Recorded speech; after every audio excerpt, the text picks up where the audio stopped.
Bausch & Lomb is a global leader in vision solutions, including contact lenses and so much more. The company is at the New York Stock Exchange to highlight new innovation in their product pipeline. Joining me now is their CEO, Brent Saunders. Brent, welcome to the New York Stock Exchange. Thank you so much for having me. I'm excited to be here.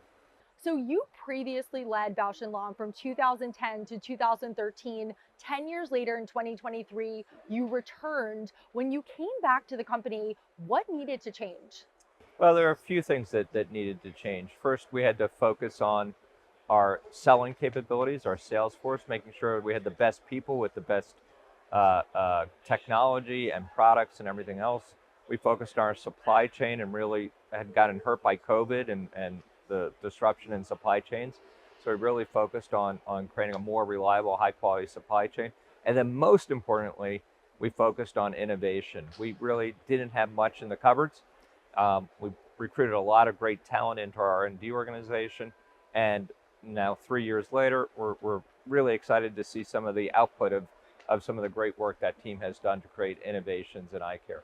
And speaking of innovations, I understand that you are highlighting some new products that you're releasing. Can you talk more about that? Yeah, so our goal was to not really focus on incremental innovations, but innovations that really elevated the standard of care for patients across all of our businesses. So in pharmaceuticals, we're looking at new medicines for the eye that treat disease in a more substantial way.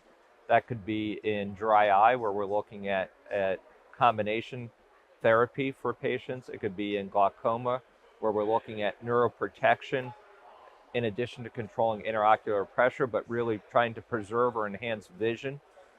Or it could be in an area that's complete white space, like ocular pain, where we're launching a new program to treat ocular pain where there is no treatment today. In contact lenses, there hasn't been a new material science innovation since 1999 when Bausch & Lomb introduced silicone hydrogel. So it's been a long drought of 26 years without new material science.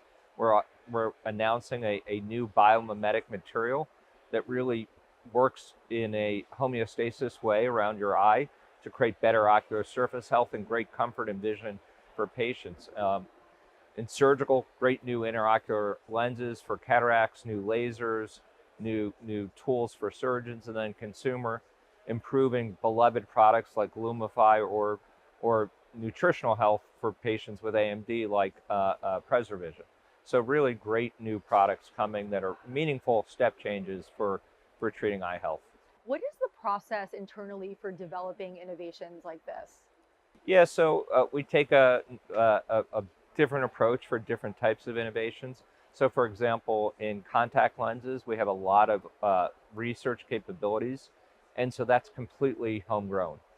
On the pharmaceutical side, we go out and we collaborate and we buy early science and we develop the products through the regulatory framework or the clinical framework. So it's not a one size fits all. They're great ideas in this big ecosystem of innovation. Some will come from us, but a lot of them will come from outside, and let's work together to collaborate to bring the best outcomes for patients. And I'm sure a lot of that internally has to do with your talent. And you've spoken in the past passionately about talent. How do you think that recruiting and maintaining talent within your company, affects, the products you come Yes, out with? actually, you said it. I think talent is the most important part of the equation for a successful company. If you think about all the things we invest in, like R&D, the programs we just talked about, they don't have an unlimited return, right? The intellectual property goes away and we lose the product. Talent has unlimited compounding effect.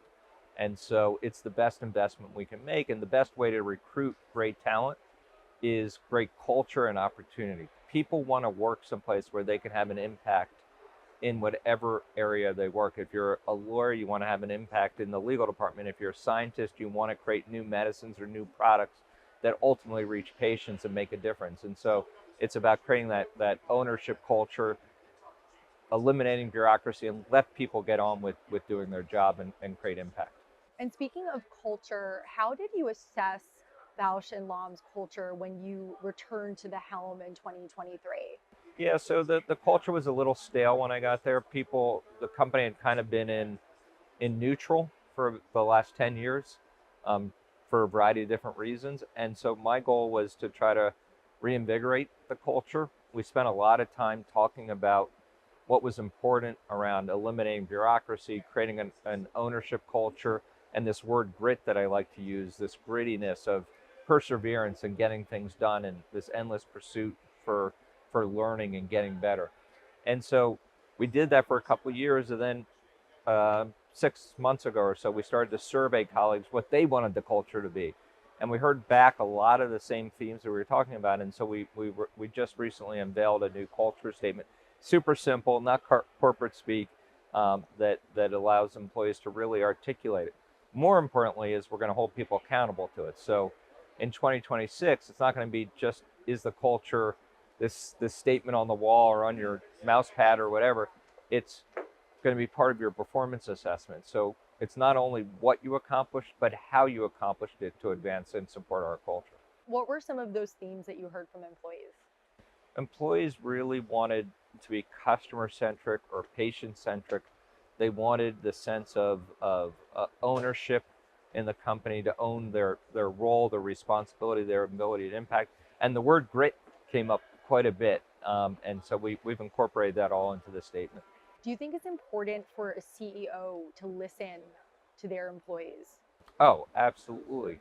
I think most importantly, you have to listen and interact and be out and about all the time.